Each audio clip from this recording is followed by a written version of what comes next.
सुबह सवेरे लेकर तेरा नाम प्रभु, करते हैं हम शुरू आज का काम प्रभु। शुद्ध भाव से तेरा ध्यान लगाए हम, लक्ष्मी का वरदान तुम्हीं से पाए हम। करते हैं हम शुरू आज का काम प्रभु। जय श्री कृष्ण। ओम नमो भगवते वासुदेवाय नमः। ओम नमः शिवाय। प्रिय भक्तगणों, आप सभी पर जगत के पालनहार श्री हरि विष्णु जी की कृपा सदा सर्वदा बनी रहे।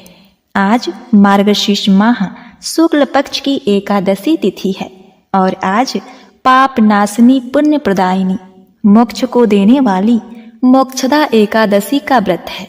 महाभारत के युद्ध में भगवान श्री कृष्ण जी ने अर्जुन को गीता का उपदेश इसी तिथि को ही दिया था। इस व्रत से बढ़कर मोक्ष देने वाला और कोई व्रत नहीं। इस कथा को पढ़ने या सुनने से वाजपेय यज्ञ का फल मिलता है। यह व्रत चिंतामणि के समान सब कामनाएं पूर्ण करने वाला है। इस व्रत के प्रभाव से घर में सुख समृद्धि और शांति बनी रहती है तथा पिचास बनकर भटक रहे पितरों को भी मोक्ष प्राप्त होता है। यह व्रत देवतुल्य संतान को देने वाले भी मानी जाती है। यदि आप विष्णु भक्त हैं तो इस पवित्र कथा का निरादर ना करें। इसके श्रवण मात्र से मन चाहे फल की प्राप्ति होती है। तो प्रिय भक्तगणों, लक्ष्मीपति श्री विष्णु जी के चरण कमलों का ध्यान करते हुए आइए कथा का रसपान करते हैं। श्री युधिष्ठिर बोले, भगवान आप तीनों लोकों के स्वामी, सबको सुख देने वाले और जगत के पति हैं। मैं आपको नमस्कार करता हूँ। हे देव, मेरे संशय को दूर कर मुझे बताइए कि मार्गशीर्ष शुक्ल पक्ष का क्या नाम है। उस दिन कौन से देवता की पूजा की जाती है, उसकी विधि क्या है। भगवान कृपया आप मेरे प्रश्नों का विस्तार पूर्वक उत्तर दीजिए। यह सुनकर भक्त वत्सल भगवान श्री कृष्ण कहने लगे, हे राजन, आपने बड़ा ही उत्तम प्रश्न किया है। इसके सुनने से तुम्हारा यश संसार में फैलेगा। सुनो, मार्गशीर्ष माह के कृष्ण पक्ष में उत्पत्ति उत्पन्ना नाम की एकादशी होती है, जिसका वर्णन मैंने तुम्हारे समक्ष किया है। अब शुक्ल पक्ष की एकादशी का वर्णन करूंगा, जिसके श्रवण मात्र से वाजपेय यज्ञ का फल मिलता है। उसका नाम मोक्षा एकादशी, जो सब पापों का हरण करने वाली है। राजन, उस दिन यत्न पूर्वक तुलसी की मंजरी तथा धूप दीप से भगवान दामोदर का पूजन करना चाहिए। पूर्वोक्त विधि से दशमी और एकादशी के नियम का पालन करना उचित है। मोक्षदा एकादशी बड़े बड़े पापों का नाश करने वाली है। उस दिन रात्रि में मेरी प्रसन्नता के लिए नित्य गीत और स्तुति द्वारा जागरण करना चाहिए। जिसके पितर पापवश नीच योनि में पड़े हों, वे इसका पुण्य दान करने से मोक्ष को प्राप्त होते हैं। इसमें तनिक भी संदेह नहीं है। इस एकादशी व्रत के प्रभाव से नरक में गए हुए माता पिता पुत्र आदि को स्वर्ग की प्राप्ति होती है। आप ध्यान पूर्वक सुनिए। गोकुल नगर में बैखानस नाम का एक राजा राज्य करता था। उसके राज्य में चारों वेदों के ज्ञाता ब्राह्मण रहते थे। एक समय रात्रि को राजा ने स्वप्न में अपने पिता को नरक में पड़े हुए देखा। उससे उसे बड़ा ही आश्चर्य हुआ और प्रातः होते ही ब्राह्मणों के पास अपनी स्वप्न कथा कहने गया। उसने कहा, हे ब्राह्मण देव, मैंने अपने पिता को नरक में पड़े हुए देखा और उन्होंने मुझसे कहा कि हे पुत्र, मैं नरक में पड़ा हूँ, यहाँ से तुम किसी प्रकार मेरी मुक्ति करो। जब से उनके ये वचन मैंने सुने हैं, मेरा मन बड़ा ही अशांत है। मुझे इस राज धन पुत्र स्त्री हाथी घोड़े आदि में कुछ भी सुख प्रतीत नहीं होता। अब मैं क्या करूं, कहाँ जाऊं? इस दुख के कारण मेरा सारा शरीर जल रहा है। अब आप कृपा करके कोई तप दान व्रत आदि ऐसा उपाय बताइए जिससे मेरे पिता की मुक्ति हो जाए। उस पुत्र का जीवन व्यर्थ है जो अपने माता पिता का उद्धार न कर सके। राजा के ऐसे वचन सुनकर ब्राह्मण कहने लगे, हे राजन, यहाँ समीप ही भूत भविष्य वर्तमान के ज्ञाता पर्वत ऋषि का आश्रम है। आपके प्रश्नों का उत्तर वे भली भांति दे सकते हैं। ऐसा सुनकर राजा मुनि के आश्रम पर गए। उसी जगह चारों वेदों के ज्ञाता साक्षात ब्रह्मा के समान पर्वत ऋषि बैठे थे। राजा ने वहां जाकर उनको साष्टांग प्रणाम किया। पर्वत मुनि ने राजा से कुशल क्षेम पूछी। तब राजा ने कहा, हे देवर्षि, आपकी कृपा से मेरे राज में सब कुशल है, परंतु मेरे मन में अत्यंत अशांति है। उसका कुछ उपाय बताइए। यह सुनकर पर्वत ऋषि ने एक क्षण के लिए अपने नेत्र बंद किए और भूत भविष्य को विचारने लगे। फिर बोले, राजन, मैंने योग बल से तुम्हारे पिता के सब कुकर्मों को जान लिया है। उन्होंने पूर्व जन्म में कामातुर होकर सौत के कहने पर दूसरी पत्नी को ऋतु दान मांगने पर भी नहीं दिया। उसी पाप कर्म के फल से तुम्हारे पिता को नरक में जाना पड़ा। तब राजा बोला, हे महात्मन, मेरे पिता के उद्धार के लिए कोई उपाय बताइए। पर्वत मुनि बोले, राजन, आप मार्गशीर्ष शुक्ल पक्ष एकादशी को व्रत करें और उस व्रत के पुण्य को अपने पिता को संकल्प दें। उस एकादशी के पुण्य के प्रभाव से अवश्य ही आपके पिता की मुक्ति होगी। मुनि के वचन को सुनकर राजा अपने महल में आया और कुटुंब सहित इस मोक्षदा एकादशी का व्रत किया। उस व्रत के पुण्य को राजा ने अपने पिता को अर्पण कर दिया। उस पुण्य के प्रभाव से राजा के पिता को मुक्ति मिल गई। वह स्वर्ग को जाते हुए अपने पुत्र से बोले, हे पुत्र, तेरा कल्याण हो। मार्गशीर्ष माह के शुक्ल पक्ष की मोक्षदा एकादशी का जो व्रत करते हैं उनके समस्त पाप नष्ट हो जाते हैं और अंत में स्वर्गलोक को पाते हैं। इस व्रत से बढ़कर मोक्ष देने वाला और कोई व्रत नहीं। इस कथा को पढ़ने या सुनने से वाजपेय यज्ञ का फल मिलता है। एक बार प्रेम से बोलिए, जय श्री कृष्ण। ओम नमः शिवाय। ओम नमो भगवते वासुदेवाय नमः। प्रेम से बोलिए, श्री विष्णु भगवान की जय। जय हो ग्यारस माता। ग्यारस माता की कथा। एक बार एक राज्य में एक राजा रहा करता था। राजा बड़ी ही बुद्धिमान और बलशाली था। राजा सदैव अपनी प्रजा का बहुत ही अच्छे से ध्यान रखता था। प्रजा भी अपने राजा को बहुत ही पसंद करती थी। राजा की 2 बेटियां थी। राजा अपने दोनों बेटियों से बहुत ही प्रेम करता था। राजा की छोटी बेटी देखने में अत्यंत सुंदर और आकर्षक थी। राजा की बड़ी बेटी छोटी बेटी के मुकाबले थोड़ा कम सुंदर थी। अब क्या था, राजा की छोटी बेटी ग्यारस माता की पूजा किया करती थी और सभी लोग राजा की छोटी बेटी से बहुत प्रेम करते थे और बहुत प्रशंसा भी किया करते थे। राजा भी अपनी छोटी बेटी को बड़ी बेटी से अधिक प्रेम करता था, जिस कारण राजा की बड़ी बेटी को अपनी छोटी बहन से बहुत ही ईर्ष्या होने लगी। राजा की दोनों बेटियां जब बड़ी हो गईं, तब एक पड़ोसी राज्य में रहने वाला राजकुमार राजा की बड़ी बेटी के लिए रिश्ता लेकर आया।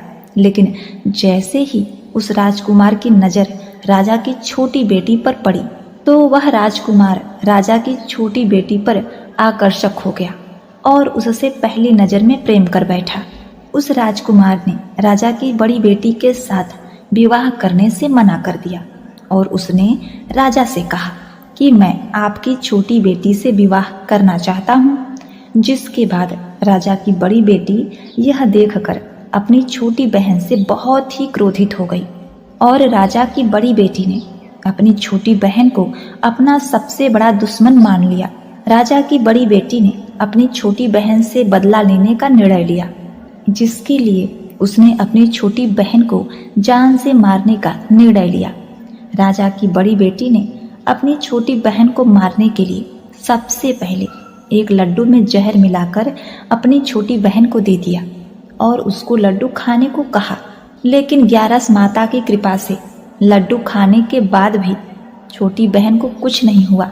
बड़ी बहन यह देखकर बहुत ही आश्चर्यचकित हो गई, लेकिन बड़ी बहन ने हार नहीं मानी और उसने जब रात में छोटी बहन अपने कमरे में सो रही थी तब एक मटके में सांप रखकर उसे कमरे में छोड़ दिया। लेकिन सांप भी छोटी बहन का कुछ नहीं कर पाया। जिसके बाद बड़ी बहन ने अपनी छोटी बहन से कहा कि चलो हम लोग कुएं में पानी भरकर आते हैं, जिसके लिए वह अपनी छोटी बहन को पानी भरने के बहाने कुएं के पास ले गई और उसने अपनी छोटी बहन को कुएं में धक्का दे दिया। लेकिन ग्यारस माता की कृपा से छोटी बहन को तब भी कुछ नहीं हुआ, क्योंकि हर बार ग्यारस माता उसकी रक्षा करती थी। और उधर बड़ी बहन अपने सारे प्रयासों के बाद असफल हो गई, जिससे वह बहुत ही क्रोधित रहती थी। फिर उसने अपनी छोटी बहन के पास जाकर उससे खुद ही पूछा कि हे मेरी छोटी बहन, तुमको पता है भगवान ने सबकी मृत्यु एक निश्चित समय पर लिखी है और तुम्हें तुम्हारी मृत्यु कैसे होगी, क्या यह तुम जानती हो? तब छोटी बहन ने अपनी बड़ी बहन को बताया, हाँ मैं जानती हूँ मेरी मृत्यु कैसे होगी। छोटी बहन के मुख से यह सुनकर बड़ी बहन मन ही मन बहुत ही प्रसन्न होने लगी और उसने अपनी छोटी बहन से कहा, तो तुम मुझे अपनी मृत्यु का राज बताओ। छोटी बहन ने अपनी बड़ी बहन से कहा, मेरी मृत्यु तो एक तोते में है, जो तोते के गले में हार है उससे मेरी मृत्यु होगी। जब तक कोई भी व्यक्ति तोते को मारकर वह हार अपने गले में पहनेगा तो मैं मूर्छित हो जाऊंगी, और जैसे ही उस हार को अपने गले से उतारेगा तो मैं वापस से जीवित हो जाऊंगी। अपनी छोटी बहन की मृत्यु का राज जानकर बड़ी बहन बहुत ही खुश हुई।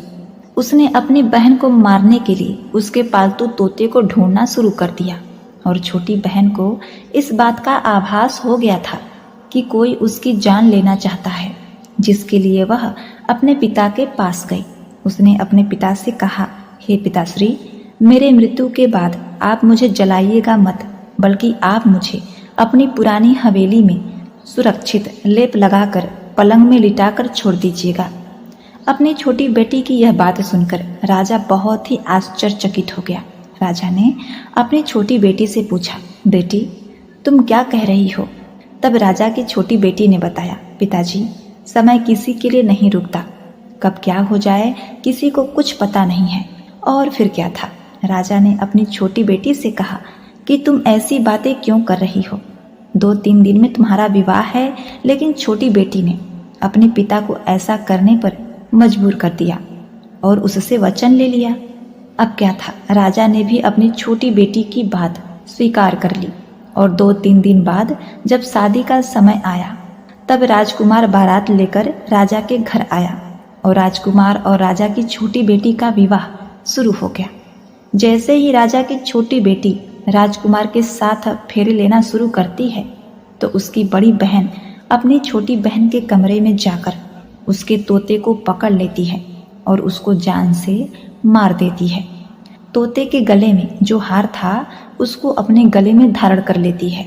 जैसे ही बड़ी बहन उस हार को अपने गले में धारण करती है तो उधर छोटी बहन 3.5 फेरे ले पाती है और वह बेहोश होकर गिर जाती है। जिसके बाद राजा ने बड़े बड़े वैद्यों को बुलाया और अपनी छोटी बेटी का इलाज करने को कहा। राजा की बात सुनकर वैद्य ने छोटी बेटी को जब चेक किया तो राजा को बताया कि आपकी छोटी बेटी ना तो जीवित है और ना ही मरी हुई है। यह मैं ऐसा पहली बार देख रहा हूँ।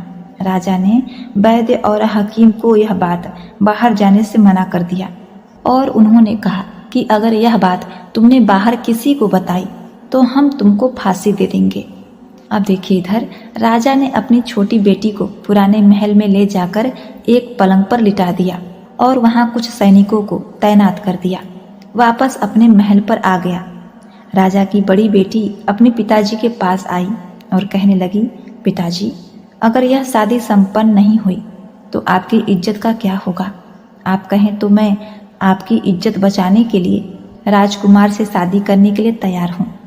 जिसके बाद राजा ने अपनी बड़ी बेटी की बात मान ली और राजा ने बड़ी बेटी को छोटी बेटी के कपड़े पहनाकर मंडप में भेज दिया। लेकिन राजकुमार यह जान गया था कि यह राजा की छोटी बेटी नहीं है, बल्कि यह राजा की बड़ी बेटी है।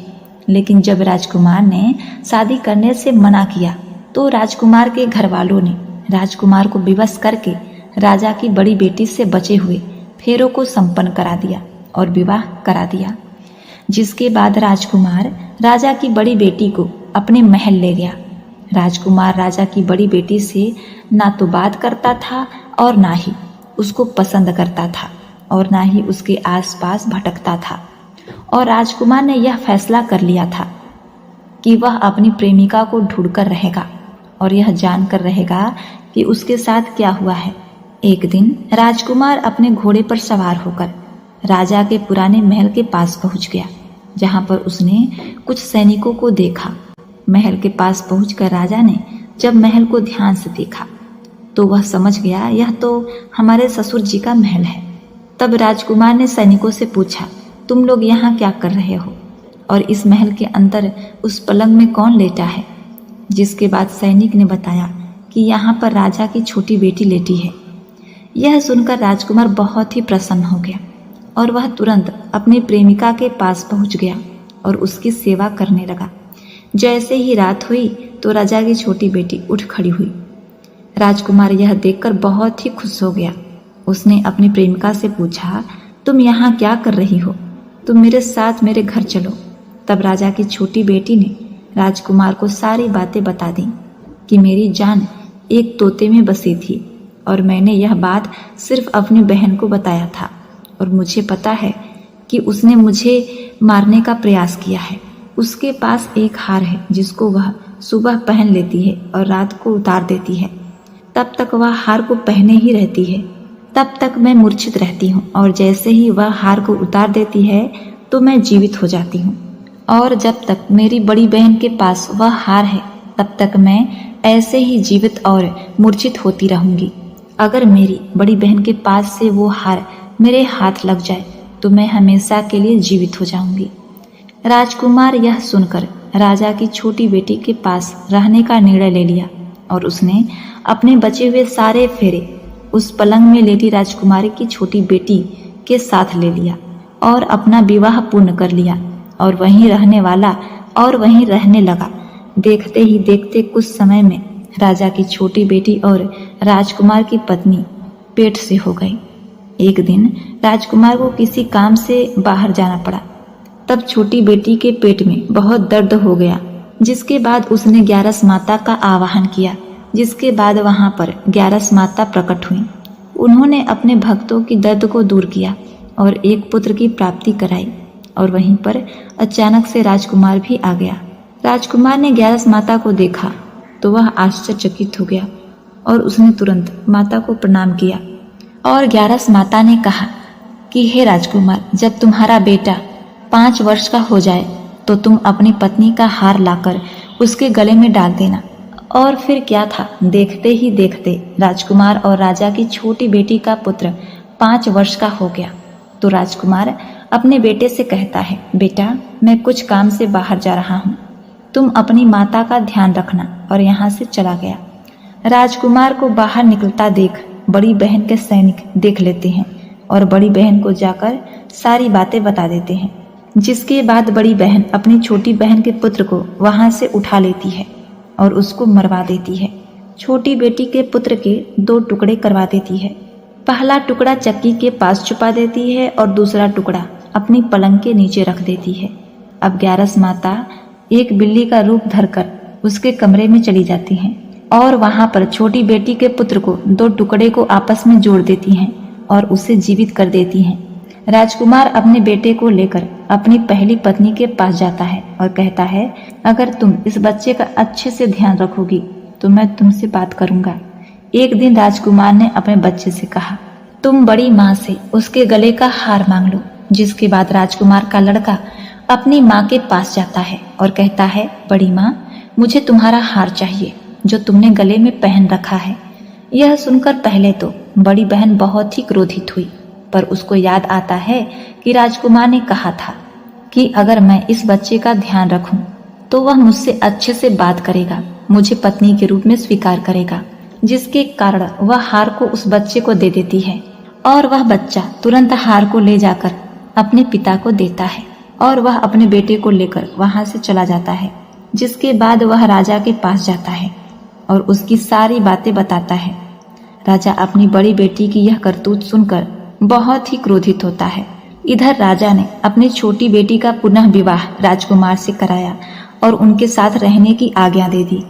एक बार प्रेम से बोलिए, जय हो ग्यारस माता। हे ग्यारस माता, जिस प्रकार आपने छोटी बेटी के बच्चे की रक्षा की, छोटी बेटी के प्राणों को बचाया, उस पर कृपा दिखाई, उसी प्रकार आप इस कहानी को सुनने वाले, कहने वाले और हुंकारा भरने वालों के ऊपर कृपा बरसाना। जय माता लक्ष्मी। ओम नमः शिवाय। प्रिय भक्तों, अब आइए सुनते हैं सभी मनोकामनाओं को पूर्ण करने वाली गणेश जी और माता तुलसी जी की कथा। एक बार की बात है, भगवान भोलेनाथ और माता पार्वती दोनों कार्तिकेय और गणेश जी के विवाह की चर्चा कर रहे थे। तभी वहां गणपति जी आ जाते हैं और माता पिता को प्रणाम करके खड़े हो जाते हैं। तब माता कहती हैं, आओ पुत्र, हम तुम्हारी बात कर रहे थे। तब गणेश जी बोले कि वो क्या बात है माता? माता बोली, हम तुम्हारे विवाह की बात कर रहे हैं। तब गणेश जी ने कहा, विवाह नहीं करूंगा, अतः आप मेरे लिए परेशान ना हो। हे पिताश्री, मैं इस विवाह के बंधन में नहीं बंधना चाहता। यह कहकर वह तप के लिए एक जंगल में चले जाते हैं और तप करने लगते हैं। तभी वहां पर एक राजकुमारी आती है और गणपति जी का एक अजीब सा रूप देखकर उन पर मोहित हो जाती हैं और उनकी तपस्या भंग करने लगती हैं। जब गणेश जी की तपस्या भंग हो जाती है, तब भगवान गणेश उस स्त्री से कहते हैं, हे स्त्री, तुम कौन हो और मेरी तपस्या क्यों भंग कर रही हो? उस स्त्री ने कहा, हे प्रभु, मैं तुलसी हूँ और वर की तलाश में निकली हूँ, अतः आप मुझे अपने लिए योग्य वर लगे, इसीलिए मैं आपकी तपस्या भंग कर रही थी। तब गणेश जी बोले, हे स्त्री, तुमसे विवाह नहीं कर सकता, क्योंकि मैंने विवाह ना करने की ठानी है और मैं अपने माता पिता की सेवा करना चाहता हूँ। बस मैं विवाह के चक्कर में नहीं पड़ना चाहता, अतः आप अपने लिए कोई और वर देख लीजिए। फिर राजकुमारी तुलसी को क्रोध आ जाता है और वह गणेश जी को श्राप देती हैं और कहती हैं, तुमने मेरा अपमान किया है और आगे जाके तुम 2 स्त्रियों के पति बनोगे, और भी ज्यादा अपमानित शब्द कहने लगी। तब गणेश जी को क्रोध आ जाता है और गणेश जी बोले, मैं विघ्नहर्ता गणेश तुम्हें श्राप देता हूँ कि तुम कल की युग में एक वृक्ष का रूप लोगी और असुर से तुम्हारा विवाह होगा। यह श्राप सुनकर वह गणेश जी से माफी मांगती हैं और रोने लगती हैं। तब गणेश जी उनको रोता देखकर क्षमा कर देते हैं और तुलसी को यह वरदान देते हैं कि तुम कलयुग में पूजी जाओगी और श्री विष्णु की पूजा तुम्हारे बिना पूरी नहीं होगी और मेरी पूजा से तुम दूर रहोगी और घर घर तुम्हारी पूजा होगी। तुम सब वृक्षों में प्रथम होगी और श्रेष्ठ होगी। इस तरह से गणेश जी माता तुलसी को वरदान देके वहां से चले जाते हैं। कुछ समय बाद गणेश जी को विवाह का मन करने लगा और वह विवाह करना चाहते थे, पर कोई भी देवता गणेश जी का अजीब सा रूप देखकर अपनी पुत्री देना नहीं चाहते थे। जब किसी देवता का विवाह होता तो गणेश जी को बड़ा ही क्रोध आता। एक दिन गणेश जी और मूषक ने मिलकर एक योजना बनाई और कहा कि जब मेरा विवाह नहीं होता तो मैं किसी का विवाह नहीं करने दूंगा। अब क्या था, जब किसी देवता का विवाह होता, मूषक वहां जाके सब कुछ उथल पुथल कर देते। सभी देवता यह सब देखकर बड़े परेशान हो गए और सब ने मिलकर ब्रह्मा जी के पास जाने का निर्णय किया। ब्रह्मा जी ने कहा, ठीक है, मैं कुछ करता हूँ, और उन्होंने 2 कन्या को बुलाया, एक रिद्धि दूसरी सिद्धि, और कहा, तुम दोनों गणेश जी के पास मेरे साथ चलो और जो मैं तुम्हें कहूँ वही काम करना। और वो तीनों गणेश जी के पास चले गए। ब्रह्मा जी ने कहा, यह मेरी पुत्रियां हैं, आप इन्हें ज्ञान दें। गणेश जी ने दोनों को ही ज्ञान देना शुरू कर दिया। और जैसे ही किसी का विवाह होता, मूषक गणेश जी के पास आता और अपनी बात कहने लगता, वैसे ही रिद्धि और सिद्धि गणेश जी का ध्यान अपनी ओर कर लेती थी। ऐसे ही सभी देवियों का विवाह हो गया। जब यह बात गणेश जी को पता चली तो वह क्रोधित हुए। तभी वहां पर ब्रह्मा जी आ जाते हैं और श्री गणेश जी से कहते हैं कि आप मेरी दोनों पुत्रियों से विवाह कर लो। यह बात सुनकर गणेश जी खुश हो जाते हैं और बड़े ही धूमधाम से श्री गणेश जी का विवाह रिद्धि और सिद्धि के साथ होता है। और कुछ समय गुजर जाने के बाद रिद्धि और सिद्धि के 2 पुत्र होते हैं। रिद्धि का पुत्र शुभ, सिद्धि का पुत्र लाभ, और एक कन्या होती है जिसका नाम संतोषी होता है। प्रिय भक्तगणों, इस प्रकार से गणेश जी का विवाह संपन्न होता है। प्रेम से बोलिए जय श्री गणेश। हे गणेश देवता, सबकी मनोकामना पूर्ण करना। हे विघ्नहर्ता, आप सबके काज को पूर्ण करना। ओम नमः शिवाय। जय श्री गणेश। प्रिय भक्तगणों, अब आइए सुनते हैं तुलसी माता के जन्म की कथा। एक बार भगवान शिव के नेत्र से तेज रूपी भयानक ज्वाला निकली, जिसे सृष्टि की रक्षा के लिए शिव जी ने समुद्र में डाल दिया। भगवान शिव से निकले उस महान तेज से एक बालक का जन्म हुआ, जो बहुत ही तेजस्वी और शक्तिशाली था। जल में जन्म होने के कारण उसका नाम जालंधर पड़ा। कालांतर में जालंधर असुरों का राजा बना। जालंधर का विवाह दैत्यराज कालनेमी की पुत्री वृंदा के साथ हुआ। वृंदा परम ईश्वर भक्त और पतिव्रता स्त्री थी। जब भी जालंधर युद्ध में जाता था, तब वृंदा पति की रक्षा के लिए भगवान के ध्यान में लीन हो जाया करती थी और जालंधर पतिव्रता स्त्री के तेज से युद्ध में सुरक्षित रहता था। एक बार स्वर्ग का आधिपत्य पाने के लिए जालंधर असुरों की विशाल सेना के साथ देवताओं से जा भिड़ा। जालंधर के नेतृत्व में असुरों ने देवताओं को पराजित कर दिया। स्वर्ग पर असुरों का राज हो गया। देवतागण भागे भागे देवगुरु बृहस्पति के पास पहुंचे। बृहस्पति के कहने पर देवतागण भगवान विष्णु की शरण में पहुंचे। देवता की प्रार्थना सुनकर भगवान विष्णु उनकी सहायता के लिए जालंधर से युद्ध करने गए, पर भगवान विष्णु शिव के तेज से उत्पन्न जालंधर को पराजित नहीं कर सके और उसे वर मांगने को कहा। जालंधर ने चालाकी से भगवान विष्णु को लक्ष्मी सहित अपने महल में रहने का आग्रह किया, जिसे भगवान विष्णु मना भी नहीं कर सकते। इस तरह से जालंधर ने भगवान विष्णु से भी अभय प्राप्त कर लिया।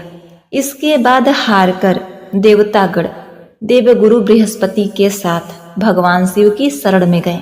देवताओं की सहायता करने के लिए भगवान शिव जालंधर से युद्ध करने गए, पर भगवान शिव भी उसे पराजित नहीं कर सके। तब भगवान विष्णु शिव जी के पास पहुंचे और कहा, हे देव, जो आप अपने तेज से उत्पन्न जालंधर को पराजित नहीं कर पा रहे हैं, उसका कारण जालंधर की पतिव्रता स्त्री वृंदा के सतीत्व की शक्ति है।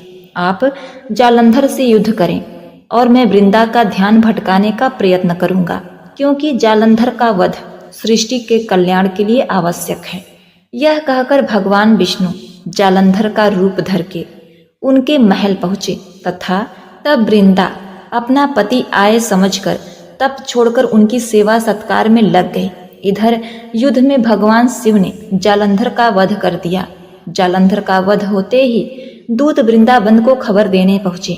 तब वृंदा को समझ में आ गया कि उसके साथ छल हुआ है। तब वृंदा ने भगवान विष्णु को अपने असली रूप में आने को कहा और क्रोध में आकर भगवान शिव को पत्थर हो जाने का श्राप दे दिया और स्वयं योगाग्नि में प्रज्वलित होने को उद्धृत हुई।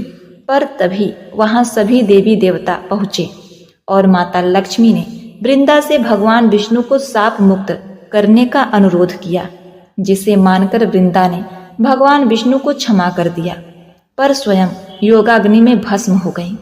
तब उसी भस्म से एक पौधा उत्पन्न हुआ, जिसे तुलसी कहा गया। भगवान विष्णु के उसी पत्थर रूप यानी कि शालिग्राम से तुलसी विवाह की परंपरा शुरू हुई। इस प्रकार से भगवान विष्णु ने तुलसी का उद्धार किया। प्रेम से बोलिए जय तुलसी माता, जय हो भगवान विष्णु। ओम नमः शिवाय। ओम गंग गणपते नमः।